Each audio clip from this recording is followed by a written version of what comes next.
जाएगा हमारे। नमस्कार। आजीवन दर्शन के चैनल में आप सभी का स्वागत है। आज फिर हम लोग कबीर साहब के एक दो पद के बारे में पढ़ेंगे और उसके अर्थ को व्याख्यायित करेंगे। आज के इस वीडियो में मेरे साथ हैं मेरे मित्र संतोष कुमार जी। कबीर साहब के पद पर हम दोनों लोग चर्चा करेंगे। तो आज जो पद है वो कबीर साहब का एक पद है जो महानाजिर किताब में संकलित है। ये दो पंक्ति का पद है, लेकिन ये पद जो है अपने आप में पूरी अर्थव्यवस्था को समाहित किए हुए है। इसमें अर्थव्यवस्था की नींव हुई है, अर्थव्यवस्था की पूरी जान है पंक्ति। तो कबीर साहब लिखते हैं, साईं इतना दीजिए जामे कुटुंब समाए, मैं भी भूखा ना रहूं साधु ना भूखा जाए। फिर से सुनिए, साईं इतना दीजिए जामे कुटुंब समाए।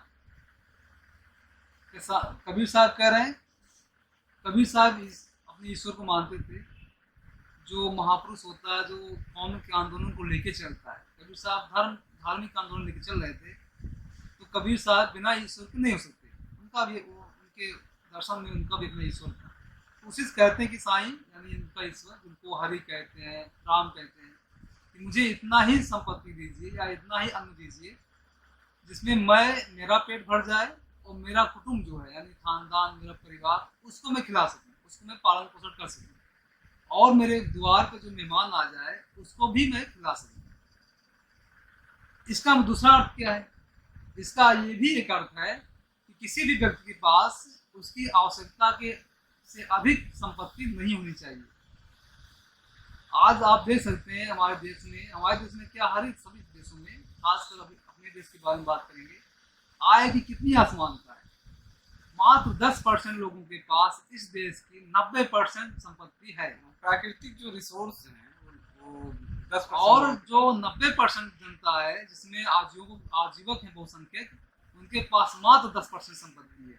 यानी 90% जनता में मात्र 10% संपत्ति है। अरुण जी, उनके पास जीने की जो मूलभूत नैसर्गिक जरूरतें हैं उससे वो महरूम है। हाँ। तो देखा जा सकता है कि आर्थिक व्यवस्था के लिए हमारे संत, जो आजीविक संत महापुरुष थे, उन्होंने कितनी मौलिकता के साथ अपने विचार को रखा कि हम अपनी आने वाली विरासत को क्या दे सके। वो अपने समय में देख रहे थे कि कैसी असमानता है, एक तरह से लूट खसोट, भ्रष्टाचार ये व्याप्त था। यदि आवश्यकता के अधिक किसी के पास संपत्ति, जाहिर सी बात हो किसी के हिस्से का मारा हुआ है, या लूट के द्वारा या भ्रष्टाचार के द्वारा, तो उस आर्थिक समानता के लिए रैदास और कबीर की जो अवधारणा है, जो समानांतर वैकल्पिक व्यवस्था है, वो बड़ा ही प्रासंगिक है। तो इसका ये भी मतलब है कि अगर आवश्यकता से अधिक आपके पास संपत्ति है, इसका मतलब ये है कि कहीं ना कहीं फिर आय की असमानता हो जाएगी, यानी संपत्ति की असमानता हो जाएगी। यानी दूसरे का हक या दूसरे से के पास जो आवश्यकता, जितने मनुष्य हैं सभी के पास बराबर की आवश्यकता होती है, खाने जीने रहने की बराबर की आवश्यकता होती है। अगर किसी के पास ज़्यादा संपत्ति आ गई है तो ये राज की जिम्मेदारी बनती है, राज की जिम्मेदारी बनती है कि ये असमानता खत्म किया जाए। तो कबीर साहब यही कह रहे हैं कि सभी के पास उतनी ही संपत्ति हो जिसमें उसका गुजारा गरिमामयी जीवन जी सके। उससे अधिक अगर हो रहा है तो कहीं ना कहीं आय की असमानता बढ़ती है, यानी कि अर्थव्यवस्था ढह जाती है। इस पर अब आप बताइए थोड़ा सा इस पद के बारे में। वो तो अगला बताया, अगला पद पढ़िए।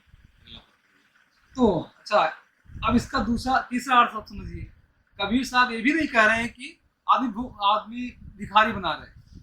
कबीर साहब जब कहते हैं कि साईं ना दीजिए जामे कुटुंब समाए, उसका मतलब ये भी नहीं है कि हम फटे हाल रहें, भिखारी रहें, गरीब रहें।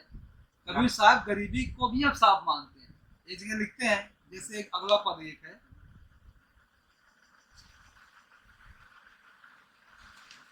अगले पद में कबीर साहब गरीबी को अभिशाप मानते हैं। यानी वो कहते हैं कि निर्धनता भी अच्छी चीज नहीं है। क्या कहते हैं?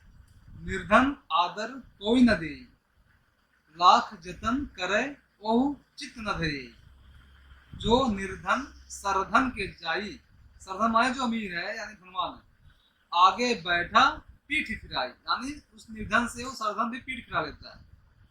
जो सरधन निर्धन कह जाई, दिया आदर लिया बुलाई, कहे कबीर निर्धन है सोई, जाके हृदय नाम न कोई न होई। बताया।